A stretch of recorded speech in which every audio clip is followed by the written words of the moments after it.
Welcome back to the Warren Thomas Communications and Collaboration Show with Feed Lucas County Children and our partners. I'm with Tony Communication Dec, Director of Feed Lucas County Children. You're going to want to stay with us because this is evolving. We're going to need your input, and it's a process, and it's just going to keep on going, so stay with us. Hi, Tony. Hi. How are you? I'm doing great, Beth. Good. It's important for the audience to know that, the people in the community to know that there is a story, a very important story, and we've run some commercials, so they've probably seen them, about Tony. And the reason that it's important that they know the story is so that people can understand that there is a fire in your belly, a fury with getting the children fed in Lucas County. So my first question is, I would like you to start at the beginning. What sparked the idea? Well, it kind of came from some different news articles we were reading, or I was reading, and I was a little bit shocked to hear in this county that there was really that many kids that really did go without a decent meal, especially like during the summertime. And actually, after about 9 months of really in-depth research, we realized, and that some friends of mine started jumping in on this research, and before we knew it, the problem really was a lot worse than we thought, Beth. Oh my goodness. And I was really kind of shocked, really, because in today's age, you know, there are so many resources for people, and we know we have a plentiful supply of food. So I was really kind of put out by the fact that how can these kids be going without? It was beyond my understanding. It really was. Sure. And awareness, I mean, I'm sure a lot of people don't know, you know, and it's a growing number. It's a growing number of children. It is a growing number. I remember in before that was 98, 99, there was a little over 15,000 kids just in Lucas County alone that lived at or below poverty. And that was an astonishing number, but now, you know what, a little better than 10 years from now that number's creeping up to 30,000. So the problem is not getting any better. Right. And so that it's hard to fathom. And the other thing that we realized was 90% of the public really is not aware. That's right. They're not aware of it.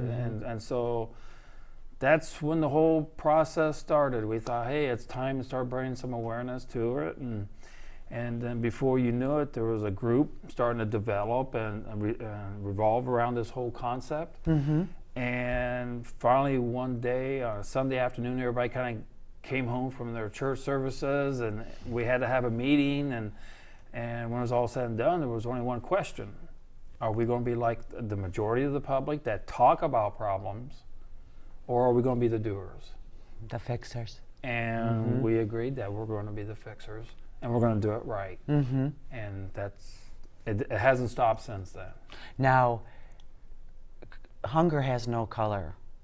It has no color, and it comes down to they're all children, and they're hungry, and they're out there. You know, what was some of the obstacles you've had to overcome through this process?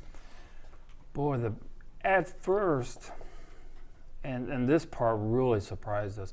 When we first started this program, the biggest obstacle was when we visited a neighborhood and said, hey, we have these really exceptionally good hot balanced meals. It's not going to cost nothing. We're going to be part of your community or your neighborhood. The biggest question that was coming up, what's the alternative motives on our part? What was really behind the scenes? And we really had no alternative motives. And the thing that surprised us was these communities are so used to when things come at them to help somebody that so many times they find out there's other things behind the scenes. That's true. And everybody knows I just come from a simple farm background, and it's like, no, if you say you're going to do something, you do it. There's no discussion. And that was the biggest obstacle, getting people to realize that no, there is nothing underlined. There's no underlying agenda, and it took us a couple years to start getting people through that concept. And of course, you know, it's like anything else. You got to show You got to show that you're serious in what you're doing. Absolutely. And after the first couple summers, people started catching on that, wow, these people really don't have any alternative motives. We're here to feed these children. We're here to collaborate with whatever that organization or nonprofit or church is working with. You know, let them do their thing. We're just here to help provide that foundation of food, which is the drawing card. And that's all we cared about.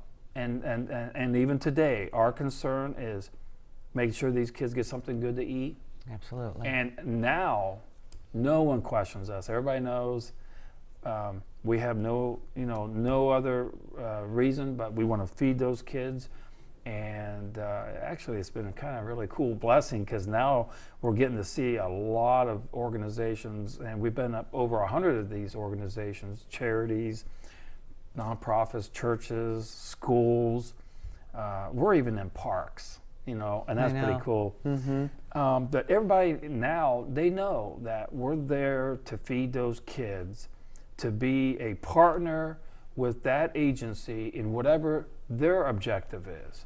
And it just makes a great marriage, That holds true, because people that donate to different agencies and things like that, there has been funding that has not gone where it's supposed to go. So that skepticism is there, and so that was a huge hurdle to cross, because of that. But people, you have nothing to hide. You said that before.